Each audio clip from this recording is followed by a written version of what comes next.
All right, analyst Mahmud Jega and our director of news and politics editor, that's Sumner Sambo, join us now for more on the ministerial list. We have Mahmud Jega right here in the studio while Sumner Sambo is in an off-site studio. Thank you, gentlemen, for joining us. Thank you. Right. Another look at the list. We had a short conversation earlier. Let's start with Mahmud right here in the studio. El-Rufai, Wike, well, Umahi. Looking at that list, what comes to your mind?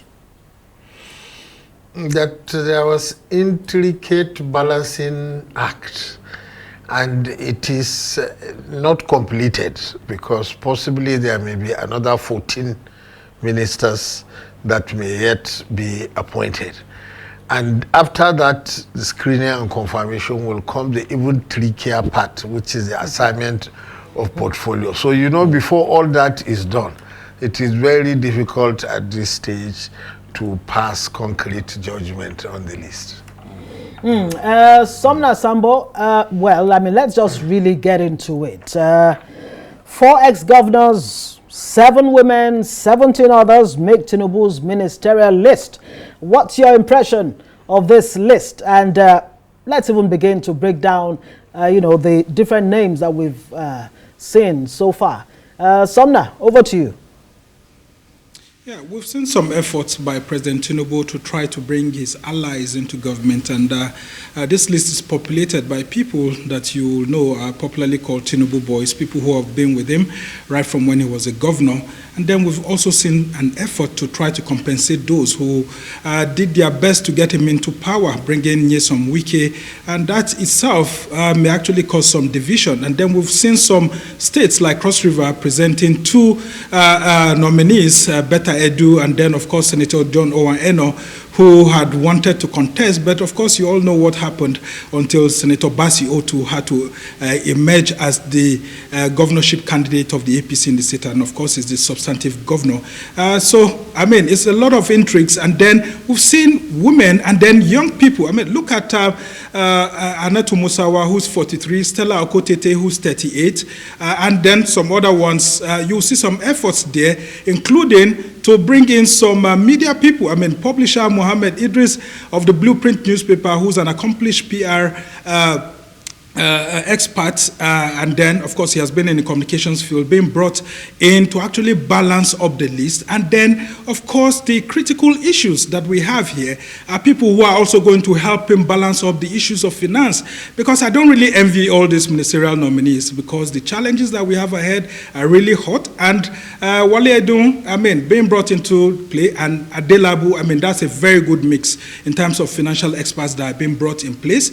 And with the likelihood of, you know, about 15 more ministers, I mean, being awaited because Mahmud Jega has said 14. I will add that it's about 15 that will still be added, because we're likely going to have a ministerial nominee from the Federal Capital Territory, considering this time around that the FCT indigenes had been asking for lots of support, and then the APC had gone to court to argue that the FCT is indeed the 37th state of the country based on the Supreme Court judgment. So there's a likelihood that we'll have 37 states having the ministerial nominees, and then 6 coming from the geopolitical zones. Some states are already there, and people like Jega, Oyetola, whose name was bandied around earlier on, including by the Nation newspaper owned by Bola Tinubu, didn't make it to this first batch. We're expecting those in the second batch. Ali Pate, Professor Ali Pate, very good one. Professor Joseph Usef, very good nomination. And of course, Abubakar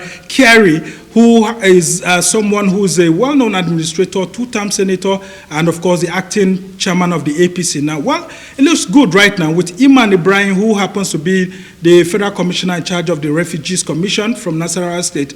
I think President Tinubu is trying to send a very strong message this time around that, look, he means business. But I can tell you that with the recycling of some of the old names we are used to, like Nasir El-Rufai, I think those are some of the blights that we have on this list. Nasir El-Rufai, the former governor of Jigawa State, and of course, Nyesom Wike. Well, people will say these are faces that Nigerians are tired of.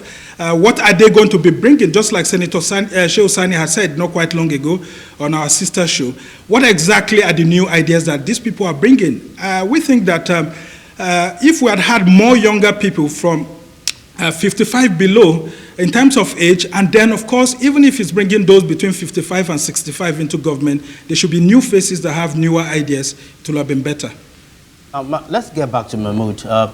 We've seen the list, we've seen the attempts for gender balancing and all that. Okay, how do you perceive the competencies of these nominees in the first place? Many of them have track records of administrative experience, and many others also have a very good account of technocratic competence, whether in financial matters, whether in the case of Alipate in health and medical issues. And also many of the nominees are former legislators. Some were senators, some were members of the House of Representatives. Some actually still are. So there is really a big mix of competence. But you know, that one, as I said earlier, has to be coupled with the allocation of ministerial portfolios, because if somebody is an engineer and maybe you send him to education or to somewhere, you know, then there may still be a problem, which is why some people were saying that it would have been a step forward if we had adopted the American system where secretaries are nominated along with their portfolios, you know, so that when you are doing the screening, you know exactly what questions to ask the nominee and the areas that you want to concentrate on. But for political reasons, because in Nigeria, you know, presidents often do cabinet reshuffle, sometimes every year or every 2 years. So you don't want to box yourself in by nominating somebody to a certain portfolio only to find that after some months or 1 year you want to move him to another portfolio. But that may explain why here there is a reluctance to name the portfolios, but it certainly would have made for smarter Senate screening. Yeah, and it makes you wonder, Sumner Sambo, how thorough really will the Senate screening be? What do you expect when there is no portfolio or even state and all of those attached to these names? But let's come down to, you know, what we talked about earlier. Let's look at the names. From where you stand, from your point of view, who do you think best suits particular office? Take Umahi, for example. Of course, I mean, he's in the Senate. He's now going to be minister, former governor of Ebonyi State. What are your expectations? Where do you think he'll best fit? I'm thinking that he may likely be sent to the position of trade minister. I would have thought that initially he would go to the position of, works, because, I mean, he's a workaholic governor who actually had lots of physical projects to do, and he's an engineer. But considering that the people of the Southeast are people who trade a lot, and President Bola Tinubu want to look for someone who would help to advance the cause of commercial activities in the Southeast, I think that the Minister of Trade portfolio may actually go to David Umahi. Okay, well, we should also bear in mind that he's an engineer. Okay, let's get back to Mahmud. 8 women made the list. What is your consideration of the gender balance attempt by the president? It was a very good effort. 8 ministers, 8 female ministers out of 28 so far nominated. But since there will be many more ministers, actually earlier when we said at least 14 more, you say in this list of 28, I can see at least 2 states that have more than 1 nominee. Yeah, Cross River and Katsina. And John, you know. And yes. Katsina State, Musawa and Ahmed Engiwa. So actually it means there are up to 12, 13 states, including the FCT that Sumner mentioned, that may still have to have a minister, in addition to if the president wishes to nominate more ministers based on geopolitical zones. So maybe by the time that is done, the proportion of women in the overall list could improve. It may not reach the 35% that women have been asking for since Beijing in 1994, but it is an improvement. Yes, indeed. And staying on the women, I mean, 7 women so far. Sumner, I mean, it would not be fair to say they've been appointed or nominated just because they're women. They must definitely bring something to the table. Uju Ohanenye, for example, she's of another political party. What does she bring to the table? And where do you think she'll best fit? And of course, who else? Stella Okotete. Yeah, beginning from Uju Ohanenye, I'm very sure Nigerians would still be remembering her. She was the presidential aspirant of the APC that stood down for President Bola Tinubu. But before doing that on the stage, you could see her dancing and shaking herself. And people wondered, when she was given the opportunity to speak, instead of her to actually tell Nigerians, I mean the APC delegates what she would do, she started dancing on the stage and people were carried away. And when they asked her why she didn't say so much, she said she's so much good at dancing and it looks like the men had already taken the stage and she knew what was going to happen, so she just went there to dance. Well, I'm thinking that she's going to dance her way into the arts and culture portfolio that may likely go towards that way. I mean, so there's a likelihood that the ministerial portfolio that would be redesigned, because if you hear from what Gbajabi Amila has said, they are actually going to rejig the ministries and all of that. So my thinking is that there's going to be a new ministry that will have to do with culture and arts and all of that, and there's a likelihood she may go there, though that's the portfolio that Hannatu Musawa is currently holding as a special advisor on culture and all of that. But I don't think Musawa will be sent there. I think someone like Uju Ohanenye may likely be sent to such a portfolio. Okay, let's get back to Mahmud. All right, 7 women, not 8 actually, out of 28, 7 women. And then people are already talking as we sit here. People are already talking that the number of women falls short of the 35% affirmative action. That's on the one side. Now let's look at Betta Edu, the youngest of them, 36. She's currently the women leader in the party. And then she's coming on board as a minister. How do you see her pulling her weight with her age and then her experience in politics and all that? No, it's important to have a mix in the cabinet of young people. 36 is not too young an age, because constitutionally she can even contest for president.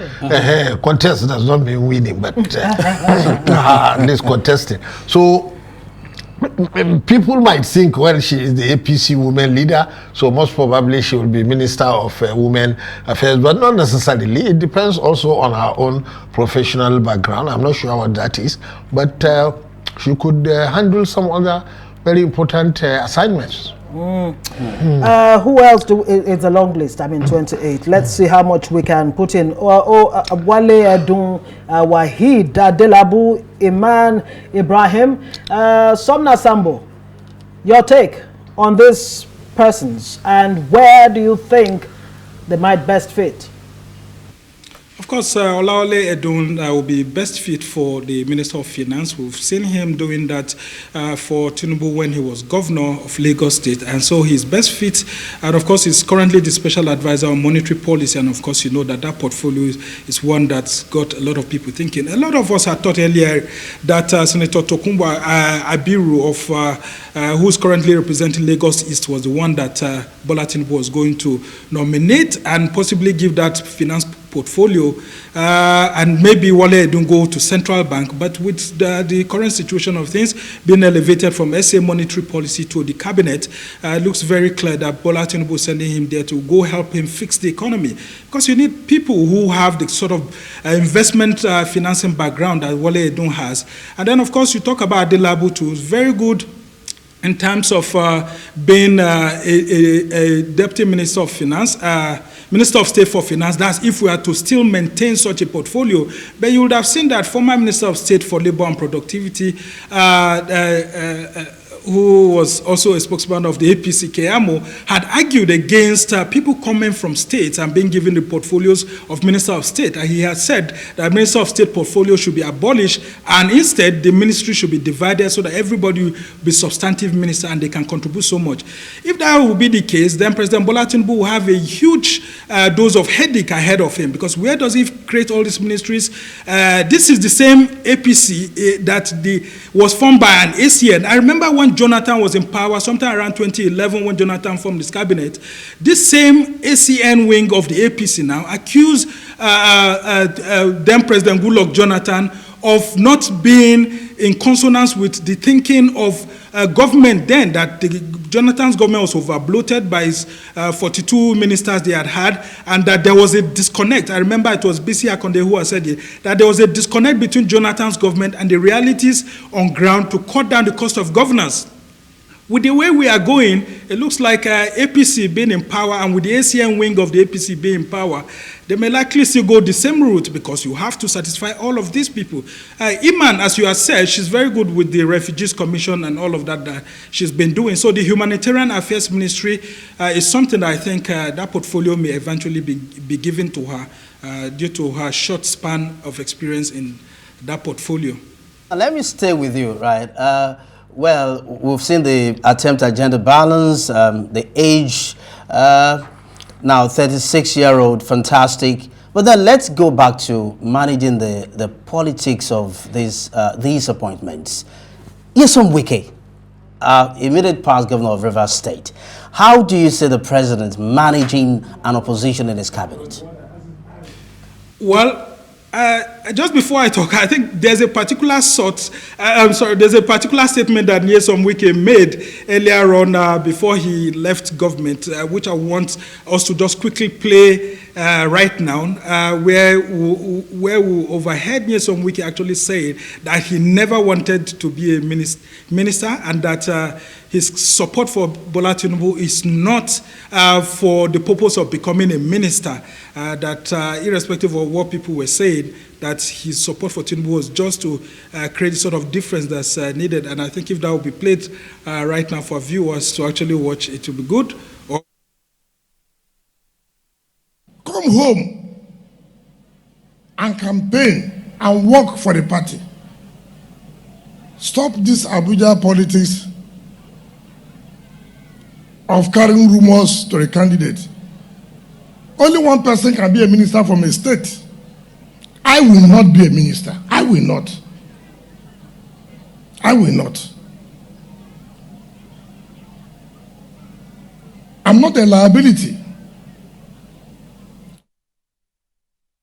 So I'm happy that came from you, because that went viral. I remember he even said he didn't want to be a vice president, let alone a minister. He said if he wasn't going to be the president, it will not be anything else. Okay, so Mahmud, carry on. Would like to respond to that before Sumner continues with that. Yes. Okay. Oh, okay. Yes. Well, that clip might cause a problem for Wike at the Senate screening, because somebody will raise it and say, but you said very flatly that you don't want to be a minister. Yeah, but he could turn it around and say, look, it's a sign that, I mean, it shows he's not desperate to, to become minister. How about that? Anyway, Wike is probably the most controversial of all the nominees, given his record in politics. So the way I see it, the senators and many Nigerians will not take some of the things he says seriously, because really he is given to controversy and excess. But of course he has his own good side, which is that he was a very effective governor in terms of project delivery in Rivers State, even though his politics is the most complicated. As we said, he is a card-carrying PDP member. In other countries, that will not be a problem. US presidents often tend to appoint at least one member of the opposition party into senior positions. I remember William Cohen, the Secretary of Defense, I think in the Clinton cabinet, he was a card-carrying Republican. It doesn't cause any problem. But in Nigeria, certainly it is a complicated matter. And if you were to hazard a guess, where do you think Nyesom Wike would best fit? He has tremendous experience as a lawyer and as a former minister and a two-term governor. He can fit into many portfolios, especially the ones that require excessive action. He can go to Ministry of Works. He is fond of project delivery. He can go to Ministry of Works and will be fighting contractors day and night. All right, Sumner, you are going to land on the point you were making. Yeah, I mean, I was saying that this is the same Nyesom Wike that had called the APC a cancer.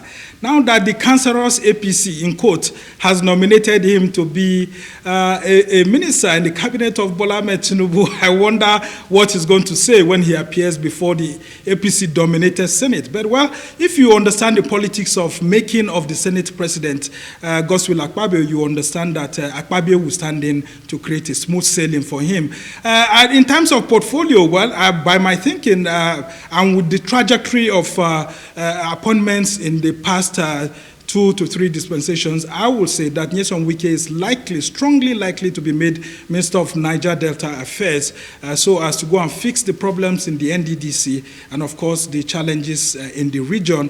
But left to me, I mean, if I had a say in this instance, I would have asked President Bola Tinubu to appoint him Minister of Police Affairs so that he will be battling, all the things that are going on in the southeast and south-south and even the north-central, and then, of course, the northwest, because when the terrorists, bandits, and every other person hears Nyesom Wike's voice, I'm very sure the roaring of his voice will send them packing. Okay, but doesn't that have to do with the Minister of Interior? What about if he gets that as his portfolio? Well, it all depends on what the president wants him to do.